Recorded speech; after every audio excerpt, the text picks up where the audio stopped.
പ്രൈസലോ ഈശോ മിശിഹായ്ക്ക് സ്തുതിയായിരിക്കട്ടെ. സന്തോഷം നിറഞ്ഞ നല്ലൊരു ഞായറാഴ്ച ഏറെ സ്നേഹത്തോടെ പ്രാർത്ഥനാപൂർവം നമുക്ക് പരസ്പരം ആശംസിക്കാം. നമുക്ക് ഓരോ ദിവസവും സന്തോഷവും സമാധാനവും നൽകി ദൈവത്തിന്റെ സ്നേഹത്തിൽ നിറഞ്ഞ് ജീവിക്കാനുള്ള ഒത്തിരി നല്ല അവസരങ്ങൾ ഇവിടെ തന്നെ ചുറ്റുവട്ടത്തുണ്ട്.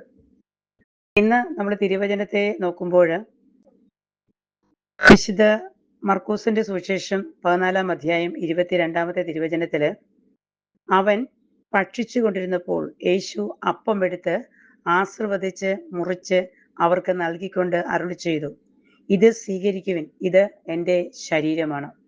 വീണ്ടും മത്തായിയുടെ സുവിശേഷം നമ്മൾ വായിക്കുമ്പോൾ 26-ാം അധ്യായത്തില് 27-ഉം 28-ഉം തിരുവചനത്തില് അനന്തരം പാനപാത്രം എടുത്ത് കൃതജ്ഞതാ സ്തോത്രം ചെയ്ത് അവർക്ക് കൊടുത്തുകൊണ്ട് പറഞ്ഞു, നിങ്ങൾ എല്ലാവരും ഇതിൽ നിന്ന് പാനം ചെയ്യുവിൻ, ഇത് പാപമോചനത്തിനായി അനേകർക്ക് വേണ്ടി ചീന്തപ്പെടുന്നതും ഉടമ്പടിയുടേതുമായ എൻ്റെ രക്തമാണ്. 1 കൊരിന്തോസിന്റെ പുസ്തകത്തില് 11-ാം അധ്യായം 26-ാം തിരുവചനം വായിക്കുമ്പോൾ നിങ്ങൾ ഈ അപ്പം ഭക്ഷിക്കുകയും ഈ പാത്രത്തിൽ നിന്ന് പാനം ചെയ്യുകയും ചെയ്യുമ്പോഴെല്ലാം കർത്താവിന്റെ മരണം അവരുടെ പ്രത്യാഗമനം വരെ പ്രഖ്യാപിക്കുകയാണ് ചെയ്യുന്നത്. ഓരോ ദിവസവും ഓരോ നിമിഷവും ഈശോയുടെ സ്നേഹത്തിൽ നിറഞ്ഞ് ജീവിക്കുവാൻ കത്തോലിക്ക സഭയിൽ അംഗമായ മാമോദിസ സ്വീകരിച്ച് ക്രിസ്തീയ ജീവിത നയിക്കുന്ന വ്യക്തികൾ ഇന്ന് അനേകര് ദൈവവിശ്വാസത്തിനകന്ന് മറ്റ് മതങ്ങളിലേക്ക് ഒക്കെ പാസ് ചെയ്യുമ്പോൾ, ദൈവത്തിൽ നിന്ന് അകന്നു പോകുമ്പോൾ ഈ വചനം നമ്മുടെ ജീവിതത്തിൽ ഒത്തിരി ശക്തി പകരുന്നൊരു വചനമാണ്.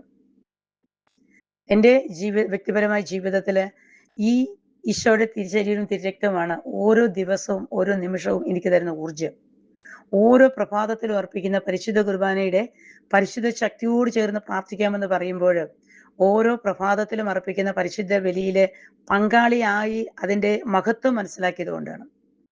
ഇന്ന് സങ്കടപ്പെടുന്ന നിങ്ങളുടെ ജീവിതത്തില്, പ്രയാസങ്ങളുള്ള നിങ്ങളുടെ ജീവിതത്തില്, തകർന്നു കിടക്കുന്ന നിങ്ങളുടെ ജീവിതത്തില്, ബിസിനസ് മേഖലയില് തമ്പുരാന്റെ വലിയൊരു സാന്നിധ്യം ഒരു അഭിഷേകമായി നിറയുവാൻ, ഒരു അനുഗ്രഹമായി മാറുവാൻ ഈ വചനത്തെ ചേർത്ത് പിടിച്ചുകൊണ്ട് സമാധാനം നിറഞ്ഞ നല്ലൊരു ഈശോയോട് ചേർന്ന് സമാധാനം നിറഞ്ഞ നല്ലൊരു ജീവിതം നയിക്കുവാൻ ശക്തി നമുക്ക് സ്വന്തമാക്കാം.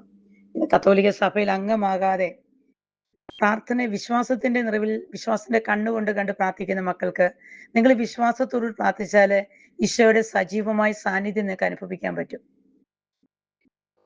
ഈ വചനത്തെ ഇന്ന് സ്നേഹത്തോടെ നിങ്ങളെ പരിചയപ്പെടുത്തുമ്പോൾ നമുക്ക് ഒരുമിച്ച് നമുക്ക് പ്രാർത്ഥിക്കാം. നമ്മുടെ കുടുംബത്തിലെ പ്രശ്നങ്ങളും പ്രതിസന്ധികളും ഉണ്ടാകുമ്പോൾ, നീ രോഗിയായി കിടക്കയിൽ കിടക്കുന്ന ഒരു വ്യക്തിയാണെങ്കിൽ, നിനക്ക് നടന്ന് പള്ളിയിൽ പോകാൻ ആരോഗ്യമില്ലാത്തൊരവസ്ഥയാണെങ്കിൽ, അല്ലെങ്കിൽ കുടുംബത്തില് പള്ളിയിൽ പോകാനുള്ള നല്ല അന്തരീക്ഷം ഇല്ലെങ്കിൽ, ജീവിത പങ്കാളിയോ മക്കളോ ഒക്കെ എതിർത്ത് നിൽക്കുന്ന ഒരു അനുഭവമാണെങ്കിൽ, ആ ഒരു നിമിഷമൊക്കെ നിങ്ങൾ പ്രാർത്ഥിക്കുമ്പോൾ ഈ നിമിഷം അർപ്പിക്കുന്ന പരിശുദ്ധ കുർബാനയുടെ പരിശുദ്ധ ശക്തി എൻ്റെ ജീവിതത്തെ പൊതിഞ്ഞ് ഈ ഒരു അവസ്ഥയ്ക്ക് ഒരു മാറ്റം തരണമെന്ന് പ്രാർത്ഥിച്ചു നോക്കിക്കേ. ദൈവം അത്ഭുതം പ്രവർത്തിക്കും. കാരണം ദൈവത്തിന്റെ സാന്നിധ്യം അത്രത്തോളം പവറാണ്.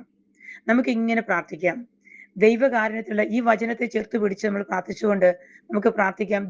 ദൈവവചനത്തിലുള്ള ആ ഒരു ശക്തി മനസ്സിലാക്കിക്കൊണ്ട് ദിവ്യകാരുണ്യനാഥനോട് ഇങ്ങനെ പ്രാർത്ഥിക്കാം. ദിവ്യകാരുണ്യത്തിലുള്ള ഈശോയുടെ പരിശുദ്ധമായ സാന്നിധ്യം സകല മക്കളും അറിഞ്ഞ് അഭിഷേകമുള്ള അനുഗ്രഹിക്കപ്പെട്ട നല്ല ജീവിതത്തിന് ഉടമകളാകുവാൻ, അഭിഷേകത്തോട് ആരാധിച്ച് അനുഗ്രഹം നേടാൻ ഞങ്ങളെല്ലാവരെയും അനുഗ്രഹിക്കണമേ, ആശീർവദിക്കണമേ. പരിശുദ്ധ കുർബാനയുടെ പരിശുദ്ധ ശക്തി ഞങ്ങളെല്ലാവരെയും ശക്തമായി പൊതിയണമേ നമുക്ക് പ്രാർത്ഥിക്കാം. ദൈവം എല്ലാവരെയും പരിശുദ്ധ കുർബാനയുടെ പരിശുദ്ധ ശക്തിയിലൂടെ ആശീർവദിച്ച് അനുഗ്രഹിക്കട്ടെ എന്ന് പ്രാർത്ഥിക്കുന്നു. ആമേൻ.